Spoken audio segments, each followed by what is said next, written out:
Launching a business can take you on a journey unlike any other, filled with anticipation, uncertainty, and the constant search for answers. You're never quite sure what's coming next, which is why it helps to have a partner that does. Plan for the future of your business with the bank trusted by 50% of US-based, venture-backed tech and life science companies. Silicon Valley Bank, built for what's next.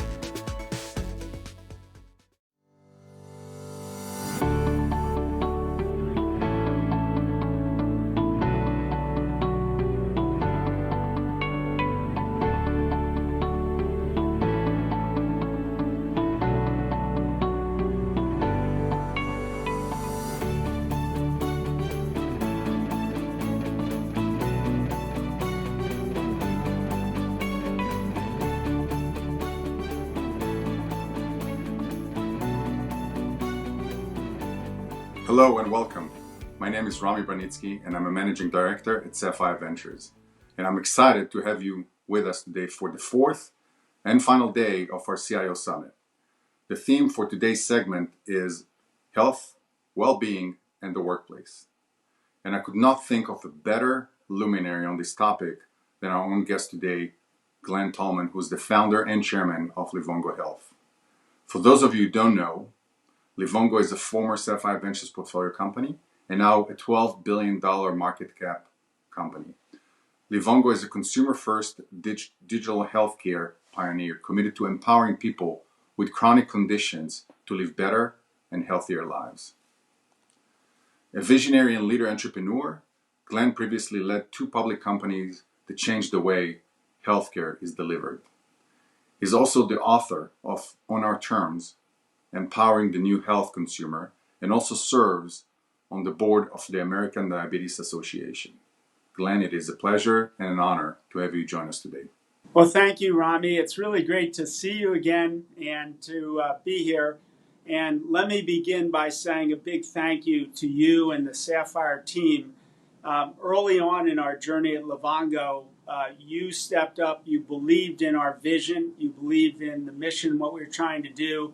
And your investment has been key, not only in that initial round, but along the way in our success, along with providing some great people to build our executive team. So thanks very much, and it's great to be here.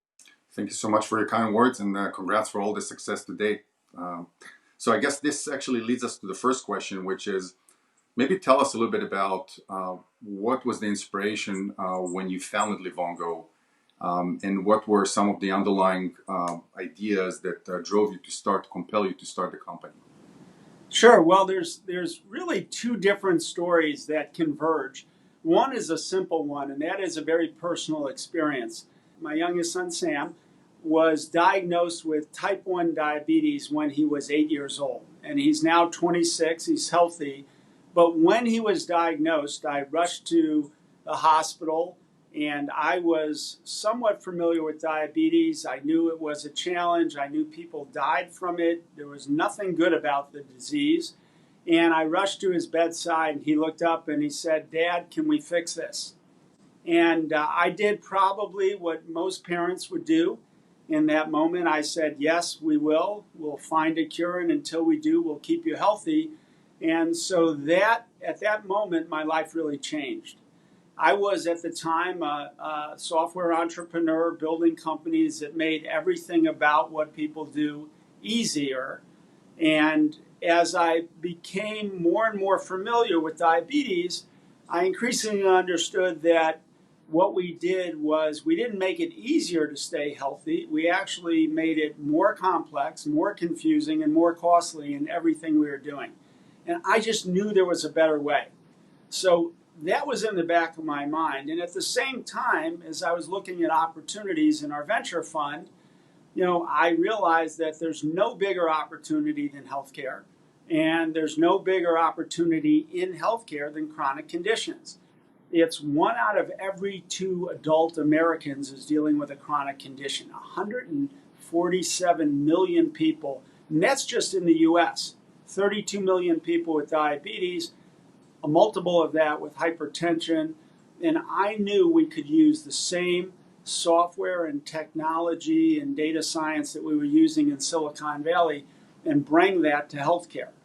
And yet, no one had really done that in Silicon Valley. We had that magic, that consumer-focused magic in every other industry. And so I moved out to Silicon Valley, not far from where you are, and I decided that that's what we're going to do. And that's kind of the founding story of Livongo. And I'll say one other thing that a lot of people don't know, and that is the name came from this idea that as we talked to people and said, what do you really want? People with chronic conditions, they said, I just want to live my life. And don't give me a solution that makes me go to the hospital or the doctor's office or anywhere else. Give me a solution that patterns after my life, and I'm on the go. So I want to live my life, and I'm on the go, Livongo, living on the go. And that's where that came from. That's pretty clever, and thank you so much for sharing your personal story as part of it.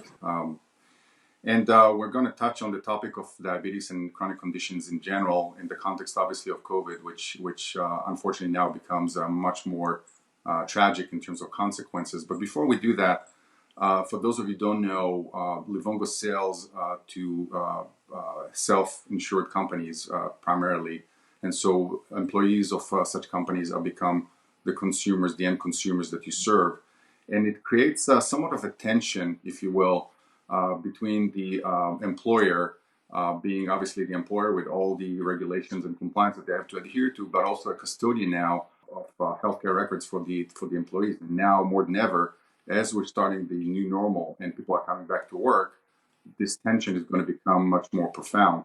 Could you address that topic a little bit in terms of what you see and how people are thinking about it now? Sure. Well, it's really a very good question. It's very topical. As you point out, employers are struggling with that. And I should step back for a moment and just talk a little bit about Livongo. So when we started the company, when I first came in and pitched to you, we were talking about creating a service, an experience that empowered people with chronic conditions to live better and healthier lives. And the idea was we were going to sell that to large self-insured employers because they were the ones with the most at risk. They were paying for the service. They were dealing with uncontrolled costs. And frankly, they weren't really happy with the solutions being presented to them from health plans, from payers, from PBMs. And so they really welcomed a new approach. And that's where we started. Today, Livongo is dealing with more than 30% of the Fortune 500. So a lot of large self-insured employers. But as more and more of those large self-insured employers came along, including, thank you very much, SAP, as they came along, then all of a sudden the health plans and the PBMs started to say, well, why don't we partner together and we'll help you roll your service out because we don't want to lose our clients. So then we started to add major payers, major health plans, the largest PBMs, and then after that came health systems and the government. And so today, for almost 9 million government employees, Livongo is a covered benefit. So today we span the entire ecosystem of where you get your health care. Now to transition to that, back to those large self-insured employers, COVID's been very interesting because it did two things. One, it obviously showed everyone, not just in the US, but around the world, that health is not an individual concern, it's a community concern. And so in health, we're all one. We're all one big community. If the person preparing your food at the restaurant you go to, if she or he has COVID, then guess what? You're going to get it. So we've got to start to think about healthcare as something we truly provide to everyone at a very basic level to keep the essential workers, as we now call them. And that's pretty cool because we realize that people who are just before doing a job, now all of a sudden we understand how essential they are to making our economy function well. So that was one, I think, positive aspect of what can come out of COVID, which is we have one community, we've got to keep it all healthy. Yes. Second, for employers, for their employees, we all understand how valuable our employees are and how we have to focus on keeping them healthy and making sure when they come into the environment, when they're working from home, they're healthy, not only physically, but also mentally. And so I think more and more companies are taking a leadership role, starting to step up, both for safety purposes and productivity purposes. And from that perspective, I think we will see. When I walked into our offices today in Chicago, I looked at an iPad-like object, and it kind of put a little ring around my head, and it gave me my temperature, and it said cleared to go, and it identified me, and it signed me in. So all of that happens now automatically at our facilities. And so we have that data. What do we do with that data? Mm-hmm. Well, at Livongo, we've always said the data belongs to our members, to the people using the service. They own it. We've never claimed ownership. We've never said we're going to resell it. We protect it from HIPAA, from every privacy certification that there is. And then we go further and make pledges that we aren't going to use that in any way, that we aren't going to share it, that the people control it. And that's the same thing we would do. We try not to retain people's healthcare data if we can help it. So we won't keep an ongoing record of much of that data. But I think every company has to give their employees the assurance that they're going to use that personal, confidential data in the right way, and only in the right way, to deliver better care. And they have to be very careful about that, because it's a sensitivity for people for sure. And we've all imagined, or in some cases seen, places where it wasn't used properly. So I think this is a place where we're going to have to get more comfortable that our health data is not just ours anymore, because we're part of a community. And so we need to be able to assure employees that someone's not walking around our facilities who has COVID. And yet we also have to protect the environment and protect individuals' data. So it's a little bit of a tricky path that we're all forming together. I think we've also learned that we have to give people choices. So you had mentioned that in the time of COVID, people with chronic conditions are affected. Interestingly, they're not more prone to get COVID. So if you have diabetes or hypertension, you're not more likely to get it. But if you get it, Mm-hmm. then your outcomes are going to be substantially worse. And if you look at ICU admissions, 78% of the people admitted to the ICU had a previous condition or a chronic condition. And more than 90% of all the deaths were people with chronic conditions or previously existing conditions. So again, we know they're more at risk. We have to give that group of people, in a very sensitive way, more options about whether they want to come back to the office, whether they want to work in groups, and whether they want to do things that are going to become the new normal in the future. So it's a challenging area, and I just say to all of our corporate executives, leaders, and managers that we're just going to have to spend more time and be more sensitive about it, because we didn't used to. We took it for granted. And Glenn, do you see a role for the government to play in this, or do you feel that this is something that the private sector primarily has to solve, especially in the US? Well, I think all around, I'd always prefer that the private sector solve these challenges. I think in most cases, other than things like, military and certain other issues, that the private sector ought to be able to lead and solve these issues. That said, there are problems that are big enough and require enough coordination that the government needs to get involved. Clearly, in the United States, the government has failed to lead in terms of setting standards and the like, and the states have stepped up in many cases and tried to demonstrate leadership. But I think going forward, we're going to have to be very, very astute in how the government follows science, listens to experts, and carefully manages side by side with industry. And I think that's going to happen in every case around the world. We're going to see what we should see as a good public-private partnership. That's what I hope for. Let's talk a little bit about the role of technology in terms of enablement of healthcare, which has been your career pretty much. As you look forward, and we can also talk about post-COVID horizon, what roles do you see the technology play now, and especially technologies like AI, and advanced analytics in terms of enablement of better healthcare to the public and private sector? Well, again, as we look at COVID, we're going to always remember the tragic loss of life, number one. Number two, I think sadly we're going to deal with what will be the worst prolonged economic challenges that we've had since the Great Depression in the U.S. and around the world.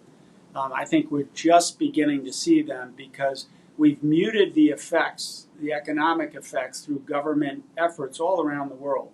And we can't continue to do that. So we're going to settle into a challenging time economically. That's the second one. Third, I think from a mental health standpoint, we have destabilized everyone's world. I can't decide to travel wherever I want to travel anymore because I have to understand state by state and internationally what the regulations are, where I have to shelter in place and quarantine. And, that is a challenge for me, but for many people, particularly in the U.S., which I know best, we have issues with people being at home with their full family, with their kids, trying to educate them. And that situation has played out really around the rest of the world as well. So there's going to be mental health challenges as well. And I think when you put all of that together, we're going to see kind of this new normal that really sets the stage for what we need to do. So now, what role can technology play? Well, technology, I think those are the negatives. Technology can help us define maybe one of the positives, and that is COVID has helped accelerate in many areas this thought of what can we do to improve. And let's take one example. So in the U.S., if you wanted to provide digital care, let's say a digital health visit, or TeleHealth as we call it, most health systems were in the range of 3 to 8%. COVID came along, and overnight they had to get to 100%. So we had to train the entire country and much of the world on how to do telehealth, how to do that effectively, and get to 100%. Now we're seeing it starting to settle back in, and it may end up at 40 to 50%. I think that's advanced telehealth by 3 to 4 years in terms of how long it would have taken to get there. Let's talk about something like we're using Zoom or another kind of communications technology. Today we're doing more and more business that we probably could have been doing a few years back, and doing it very effectively using Zoom. Maybe we're doing a little bit too much of it. Yeah. Not this session, but during the day. But we're going to settle in at using much more digital technology to communicate. So we're going to advance in many areas. In healthcare, what we're going to find is we can provide much, much more healthcare, much more effectively using digital technologies. And, the interesting, I know we're going to talk about it, but the merger that we did with Teladoc allowed us to create the largest global consumer-centric virtual care company in the world. And what does that really mean? Let's unpack that. What it means is that now we can do in healthcare what we were doing in so many other areas. Like if you think about it, I define the kind of impact of technology in 4 ways. So we saw the first real impact of technology in content. Google redefined how we interact with content. If you think about it, years ago, you went to the only place that had books was the church, and that was the biggest building in town, and that's where you went. And then the printing press technology came along, and everybody could have it. And then we started to store it in libraries, and you go to the library. And then some wealthier people actually had their own collection called an encyclopedia. And Google came along, it democratized it, it made it available 24/7 anywhere in the world. That's where content is available, and it made it abundant. So it took the cost away. So all of a sudden, it did that in content. Then along comes Facebook in community, the second C. And it made, you can talk to anybody in the world, you can create groups, you can remember whether they're people in Israel who you went to school with or served with, whether they're people in India, whether they're people in Brazil, it doesn't matter. You can be in touch with them 24/7. Amazing, abundant, free, amazing. Third, we saw it, and this was accelerated with commerce, the third C, and that was Amazon. And now, 24/7, anything you want, anywhere in the world, you can get it instantly. You can find out information about it. The fourth C, which I think is the biggest, is called care, taking care of each other. And that's what we're going to see come out of COVID, accelerating the digital revolution. And relative to that, what does Livongo do as an example? And what does Teladoc do? Well, 24/7, anywhere in the world, you can see a doctor. Who thought that could happen? Before, we were told that healthcare was 8 to 5 and not during lunch when the doctor was available. You know, one of the most common phrases is the doctor will see you now. No. My book was, I want it on my terms. I want to say, I want to see the doctor now, and it's 10 at night, or it's 2 in the morning, or it's in another country, and I want to talk to the doctor. I can do that now. The second piece is, I want that doctor to know more about me than I know about me. Well, when we brought together Livongo with Teladoc, now a doctor is going to look at that screen, and she will be able to say, Rami, I can see what's happening in your body from the continuous glucose monitor you're reading. I know you stepped on the scale this morning. You're putting on some weight, Rami. Let's talk about that. And you say, I'm just calling because I have a sinus infection. You say, but while I have you, Rami, and I noticed that your medications, that's on my screen now too.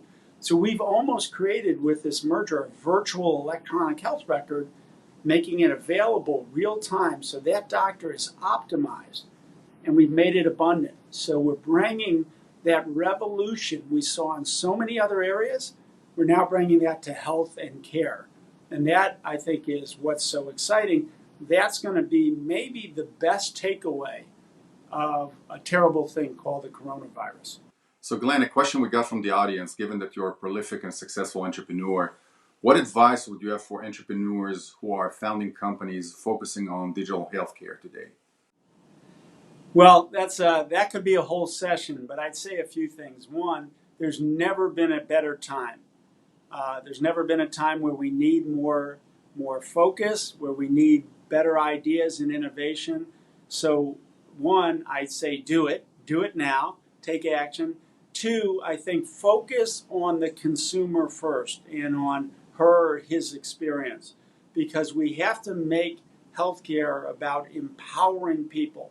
Today in this country, healthcare happens to us.